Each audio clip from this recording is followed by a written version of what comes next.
Good evening and welcome to episode 2 of the J Morgan Personal Training podcast, webcast, Facebook Live thing that I haven't yet named.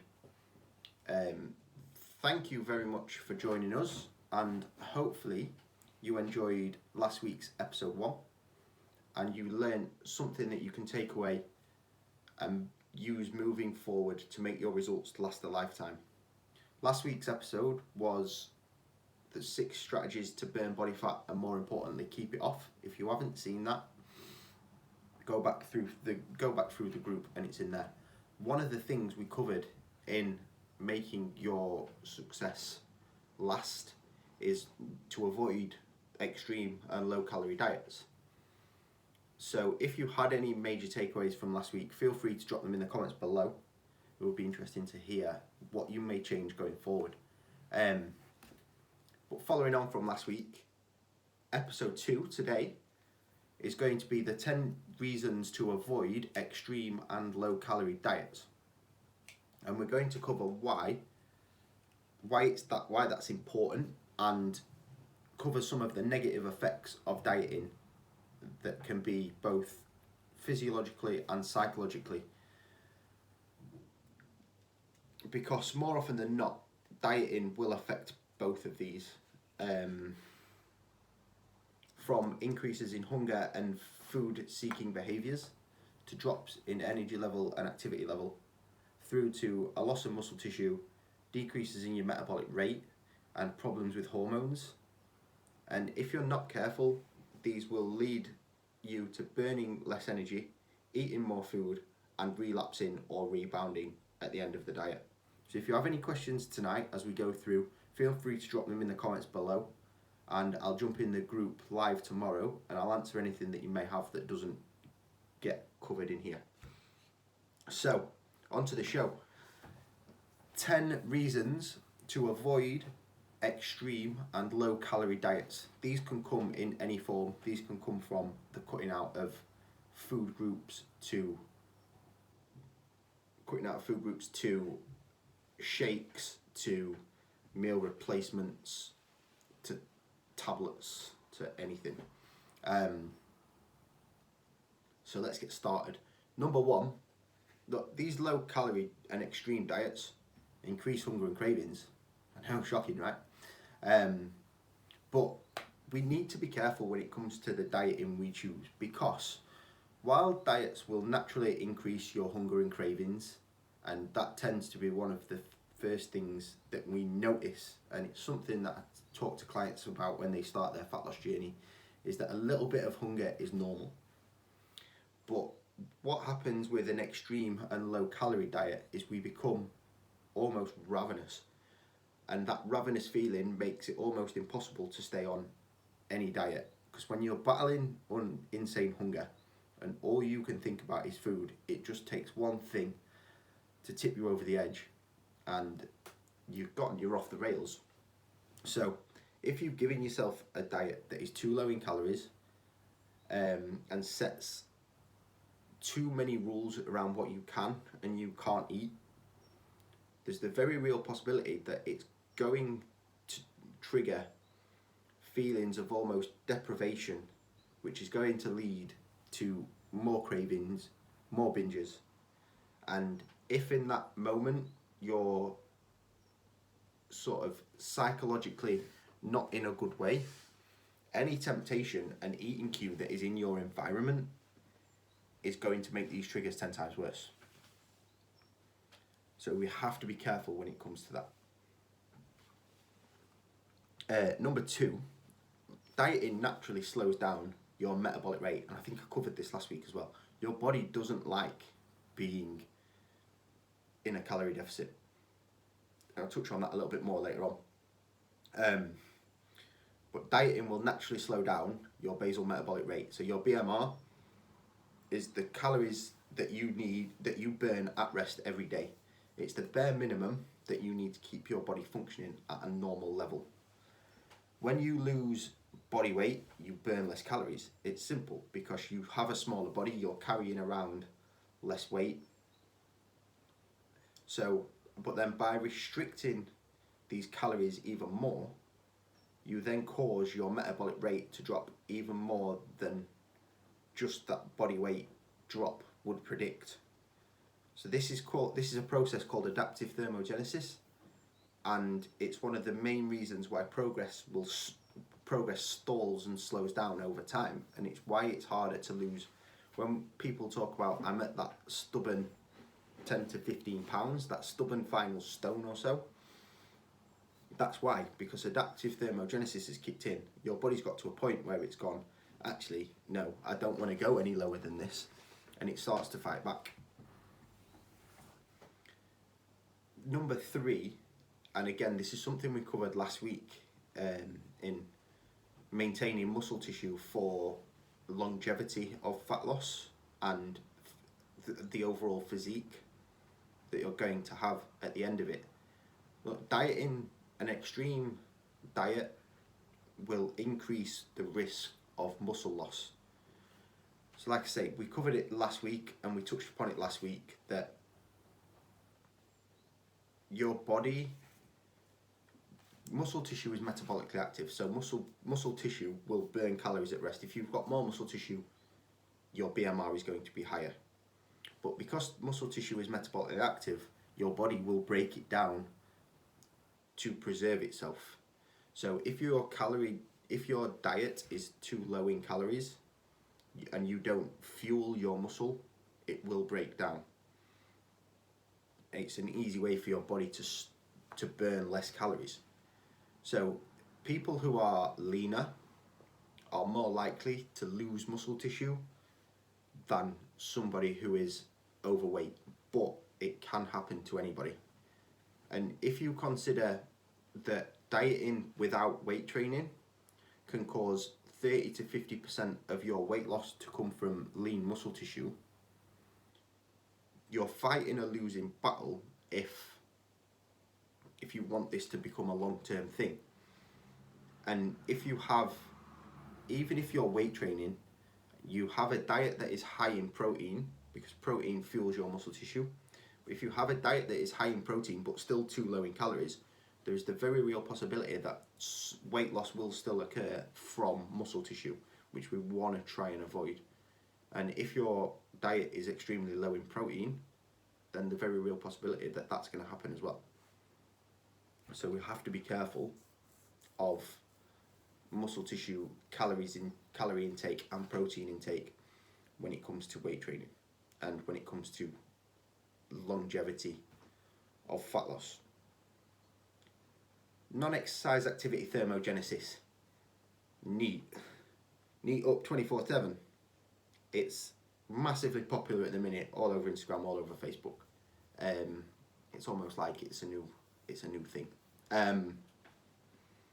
But number 4 is dieting will decrease your NEAT. So non-activity thermogenesis is basically the scientific way of describing all of the activity that you do throughout the day without formal exercise. So things like walking the dog, things like doing the shopping, things like doing the gardening, things like doing the housework, things like fidgeting at your desk every day, which I'm slowly noticing myself do more and more as I see myself on camera.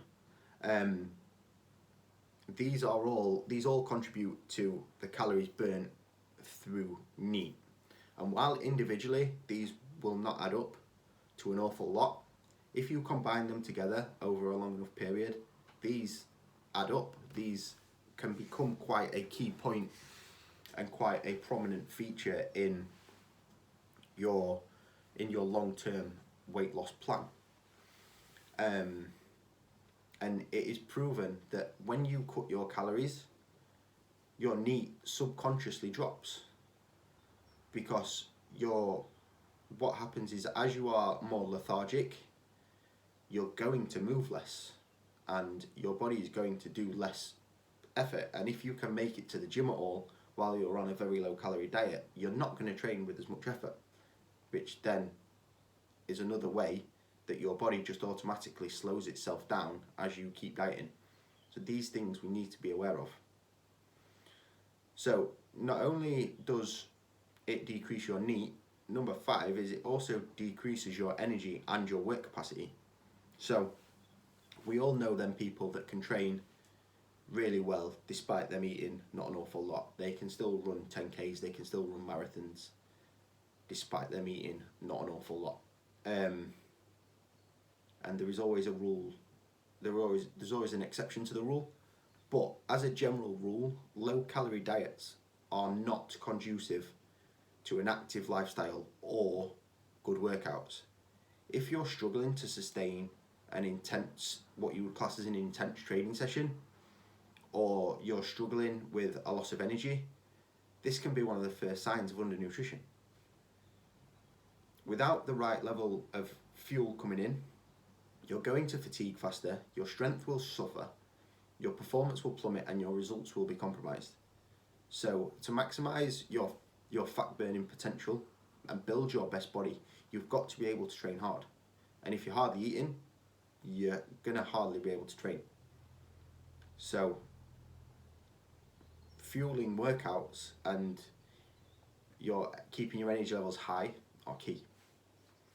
So number 6 on the list, dieting will decrease your thyroid hormones. It's easy for me to say. Drinking blackcurrant from a protein shaker because, you know, fitness professional. And hashtag fitness. Low calorie diets can and do have a major impact on your hormone levels. And since your thyroid helps regulate your metabolic rate, maintaining thyroid function is important for both successful fat loss and your overall health. Endocrinologists have measured reductions in T3 and T4 hormones and their levels that they reduce in as quickly as 1 week into a very low calorie diet, even before there's a decrease in body weight. And as the severity and the duration of the diet increases, the risk of the negative effects increases. So while you need to be in a calorie deficit to burn body fat, doing that for too long or cutting calories for too far can wreak havoc with the very hormones that you need to be working at peak efficiency. And especially if you cut carbohydrates too low, that again has a massive impact on your thyroid hormone. So it's something that you need to be aware of. Number 7 is dieting decreases the hormone leptin. So one thing I mentioned last week is the vast amount of hormones that is dealt with in this. And leptin is another one. So leptin is produced in your fat cells, and it plays a major role in the regulation of metabolism and of body weight. When you're well fed and your body fat levels are stable, leptin will send a message to your brain and say everything's okay, the food supply is plentiful, and fat storage wise we're perfect. But if your food intake and your body fat levels drop, your leptin drops. So when your leptin drops, your brain starts to think that body fat reserves are declining and starvation is almost impending. So leptin's often called the anti-starvation hormone, and it might very well be the hormone that triggers the starvation responses from increased hunger right the way through to reduced metabolism.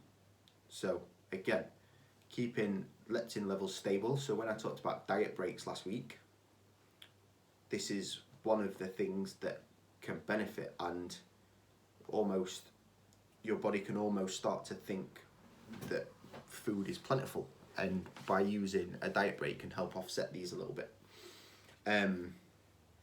So what can also happen is diet increases the stress hormone cortisol. So number 8, cortisol is a muscle wasting hormone that is produced by your adrenal glands in response to pretty much any type of stress, really, from physical to mental. Basically, your body doesn't know the difference between stresses, and dieting is one of them. So if your cortisol is if your cortisol levels are increasing, that is inversely related to your calorie levels. So if your cortisol increases, your body will want to increase your food intake and your calorie levels. It's one of the reasons why, if people are stressed, they more often than not, the stress response is to eat, because it's what your body naturally wants to do. Number 9, dieting decreases your testosterone levels. If you cut your calories too much, testosterone takes a hit. If you look at it from evolution, if you look at it from every point of view, if you can't feed yourself and you can't use the natural hunter-gatherer, whatever way you want to call it, hunter-gatherer response, if that's the right way to word it, and increase your testosterone levels, you're not going to be in a position where you can have and feed offspring or protect offspring. So your body will decrease testosterone as a survival mechanism to make sure that you are not putting things into a dangerous position. And while most research shows that around 20% below maintenance won't affect your testosterone levels, as that cut gets more aggressive and you get leaner, testosterone will drop even more. So it is well worth keeping that in mind again, that just for testosterone levels, you need to keep them calories that bit higher. And number 10, as most people will have seen, dieting or these type of diets can increase the chance of weight gain. And on almost any diet, doing it however you want to do it, almost everybody will lose weight at the beginning. But later on through the diet, when weight loss starts to slow down and the hunger pains start to intensify, most people will give up, or even worse, they will end it with a binge. Pardon me. And that's bad news, because dieting primes your body to regain more weight, or regain weight more easily, and gives you the potential to leave you in a more overweight state than when you first started. To then do that, to go from that then, so you've gone from a successful diet to being potentially heavier than when you first started, you then jump onto the next fad diet because the last one hasn't worked, to then start that yo-yo diet cycle again. And we'll all know somebody that's gone through this, and people who go through an up and down pattern of weight loss. And this pattern and loss and regain is known as weight cycling. And people will do this for years, if not their entire lifetime. But we need to remember that this is not only unhealthy, but with each cycle your metabolism becomes slightly less efficient. And the next time that you do it, the weight gain is going to happen more easily. And chances are it's going to happen from eating less foods than before. So, just to recap today, the 10 reasons to avoid extreme and low calorie diets are because diets are going to increase your hunger and your cravings, as much of a shock that might be. Dieting is going to slow down your metabolic rate. It's going to increase the risk of muscle tissue loss. It's going to decrease your NEAT and your non-exercise activity thermogenesis. It's going to decrease your energy and your work capacity. It's going to decrease your thyroid hormones. It's going to decrease your leptin levels. It's going to increase the stress hormone cortisol. It's going to decrease your testosterone level, and it's going to increase the chance of weight gain and being on this yo-yo cycle. I hope you have found today better. I hope it's opened your eyes to a few things. If you have any questions, feel free to drop them. Drop me a DM, drop me a message, and I will speak to you soon.